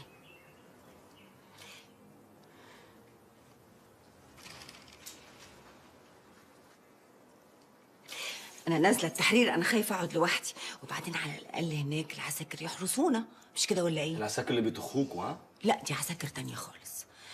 دولت مساجين هربوا، طلعوا ممكن يجوا يغتصبونا، شرقانين ستات. قومي هاتي علم، يلا قومي هاتي علم مدير التحرير. رايحة فين؟ انت عايزاهم يلبسوها قضيه دعاره يا غدا؟ دعارة؟ انت مستحمله الراجل ده ازاي؟ بقول لك بس عشان انتوا قاعدين في البيوت عماله تتفرجوا على قناه الجزيره والحره والكلام ده كله، خلاص؟ انا واحد صاحبي معدي عليا امبارح في اللجنه الشعبيه اللي انا واقف بحرسها قدام بيتي، ظابط، خلاص؟ معدي بيقول لي في واحده ايرانيه سايقه عربيه 4x4 نصف عاريه معاها رشاش ولا مش عارف ايه، وعماله تطوح في الكل، لا فرق بقى مع مؤيد ولا متظاهر ولا زفت. ده ايه؟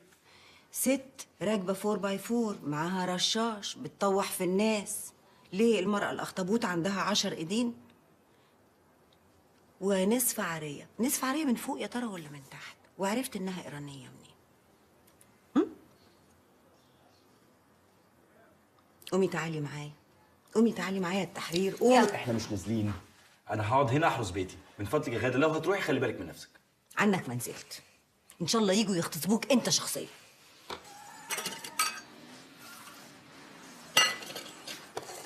مصطفى انا هروح التحرير. مفيش نزول يا منى.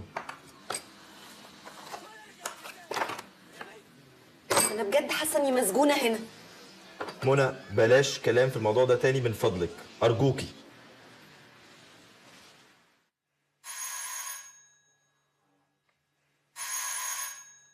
منى والنبي قوم افتحي، انا لسه طالع من اللجنه الشعبيه. انا كده كده صاحيه.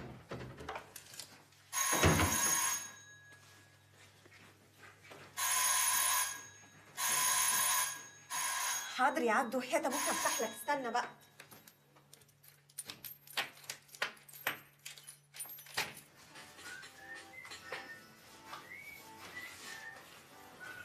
عبده من فضلك ما بحبش الكسر اللي في النص دي، خليه من جنب.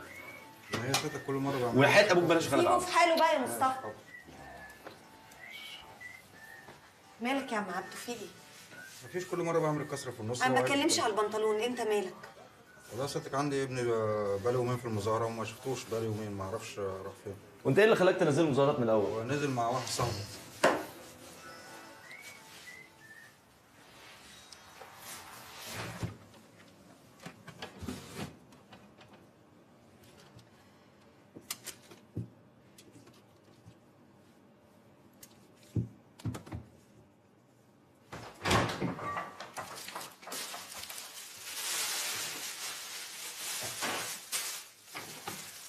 طب ما تطبخي لي الكلاب بدل ما ترميه.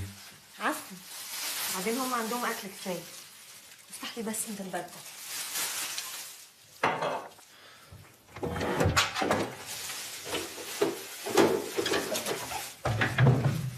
ما الزبالين لسه ما جوش؟ انت شايف ايه؟ فله جوه. انا جعان، هناكل ايه؟ انا مش عايزه اطبخ ولا عايزه ادخل المطبخ. يعني نموت من جوه.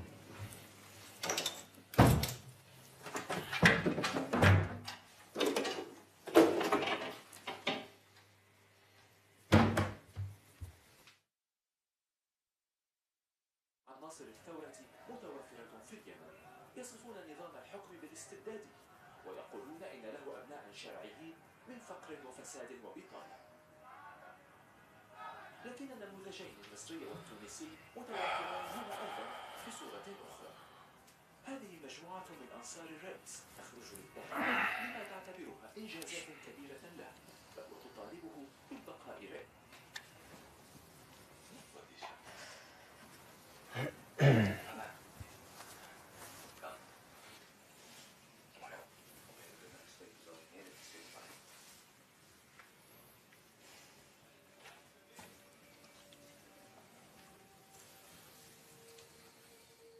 مش عايزة تخشي نريح في سرير شوية؟ لا، عايزة انام هنا لوحدي.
منى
كويس ان لحقتك يا زبرت.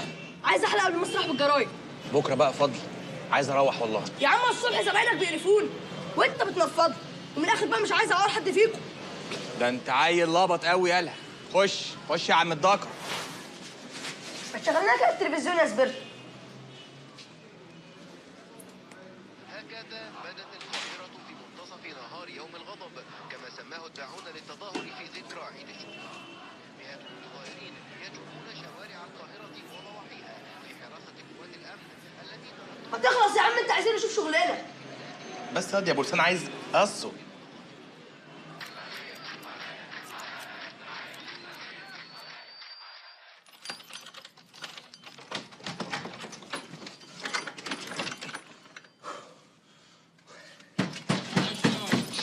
ايه يا عطيه؟ ايه عايز ايه؟ افتح يا اشرف. وطي صوتك. بكره يا اشرف افتح لعد الباب يا اشرف. طبعا اديته فلوس. ما ابن منطقتي بقى ومتربي معايا يا شريق، اعمل ايه؟ اسيبه يسرق؟ عشان لما اقول لك نعزل من هنا تقول لي نروح فين؟ ده مفيش مره الا لما يجي لك عطيه الزفت ده الا وتديله. يا اشرف انا خلاص تعبت، عايزه امشي من هنا بقى. البيت هيقع بينا ومش هنلاقي حته تلمنا.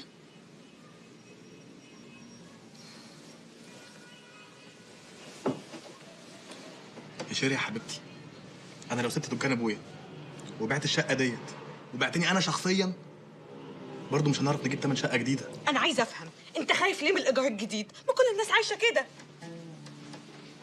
يعني لو سكننا ايجار جديد هتشيل المنع؟ تاني يا اشرف، تاني تقولي نخلف تاني؟ نخلف ازاي بس في القرف اللي احنا فيه ده؟ يبقى تصبح على خير.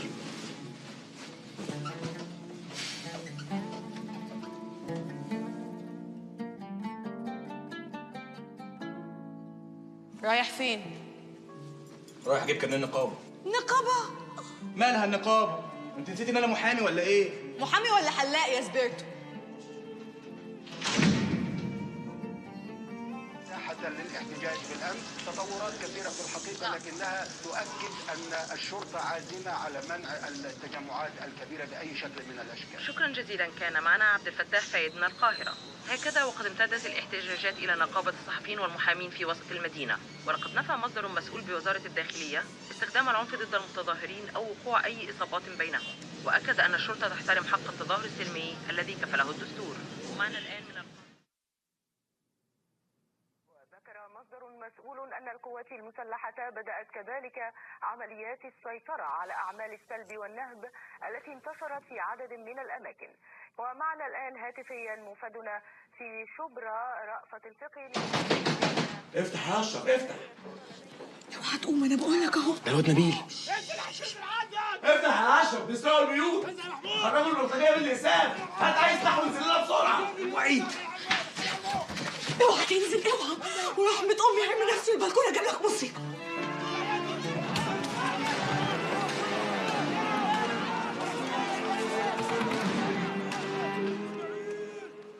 إن حسني مبارك الذي يتحدث إليكم اليوم يعتز بما قضاه من سنين طويلة في خدمة الف نور واحد ابوك 20.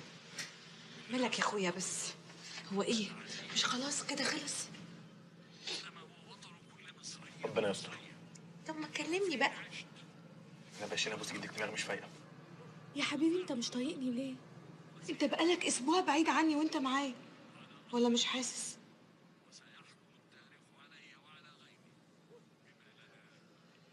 مش حاسس كمان ان البيت بقى فاضي؟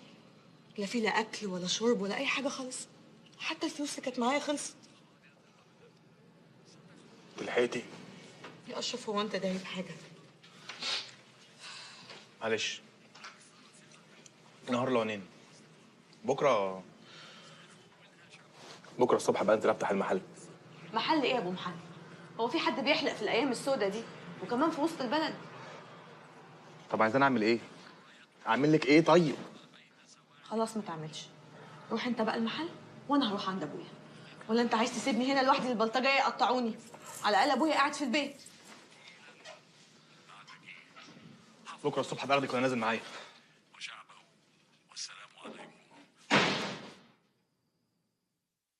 البعض كان يمتطي خيول دخلت للميدان، وكان هناك اشتباك بين المتظاهرين وبين من كانوا على الخيول، وتم الامساك ببعضهم واسقاطهم عن خيولهم. يا خالد تعالى! ايه في اشرف بلد الجميله؟ وانت جاي يكسروا محلات!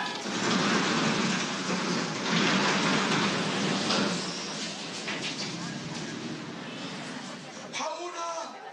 ميه! محدش معاه ميه يا جدعان! محدش معاه ميه الحقونا! دكتور يا جماعه! عندنا دكتور! ميه! مفيش حد هنا! مفيش حد يجي!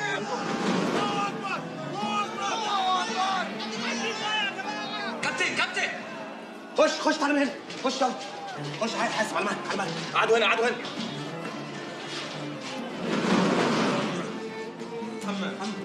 روح على الدكتور انت بسرعه يلا هاتوا معايا الحوض بالراحه مفيش حاجه ان شاء الله. خير ده ما بيبطلش نزيف يا دكتور. عندك حاجه في سبيرتو يا سبيرتو؟ اسمي اشرف سبيرتو. اجمد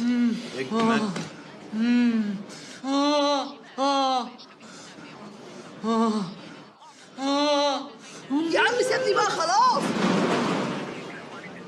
يا عم سيبني. يخرب بيت شهوتك كده يا فضل. ايه اللي عمل فيك كده؟ اللي انت عامله في المحل ده يا سبيرتو. مالكش دعوه، تعالى اقعد على الكرسي. تعال شوف الدكتور ده، تعال شوف. يا عم ما تخافش، دي تعويله بسيطه. انت كويس؟ الحمد لله. رمي الجرايد خلاني احسن واحد يحدف طوب.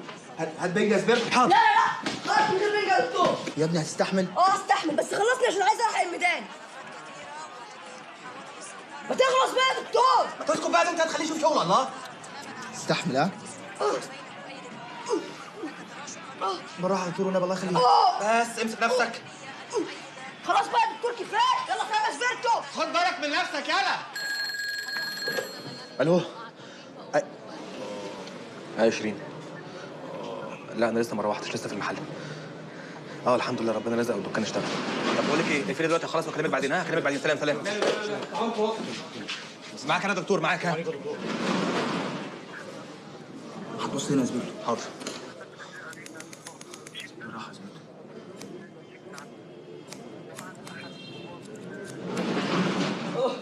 قعدوا هنا، قعدوا هنا. الله اكبر. بالراحه بالراحه. ده جرحه مفتوح قوي يا دكتور. وريني كده مايله عليا. ده محتاج يتخيط. خيط الواد يا زبيرتو. خيط الجرح يا زبيرتو، تقعد تتفرج عليا. لا حاضر حاضر حاضر حاضر، هخيطه حاضر.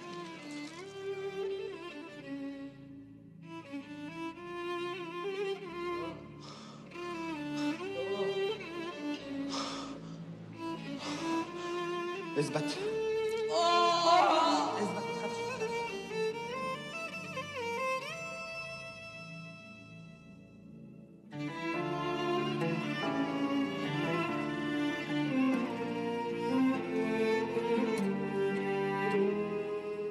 أيها المواطنون، في هذه الظروف العصيبة التي تمر بها البلاد،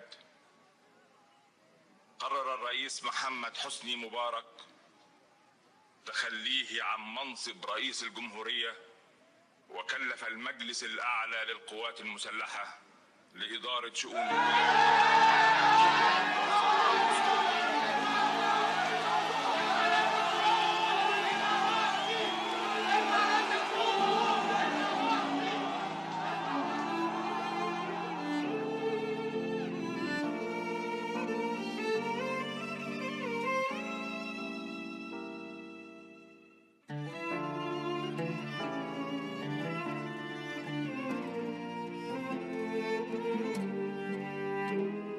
انا اسمي اشرف حضرتك، واصحابي في الحقيقة يا شيرين، جوزك في التلفزيون. طب قول لنا يا دكتور اشرف.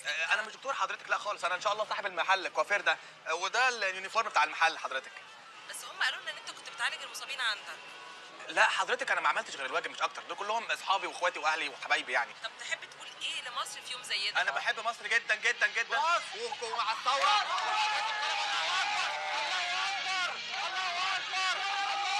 يا حبيبتي يا مصر يا مصر، يا حبيبتي.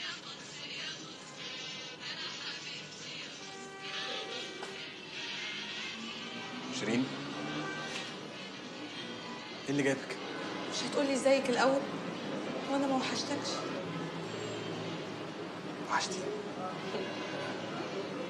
خير؟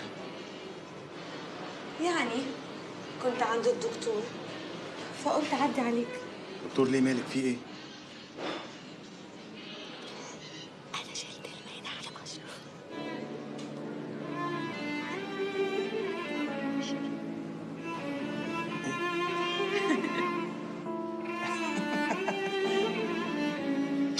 اشرف. اشرف احنا في الشارع.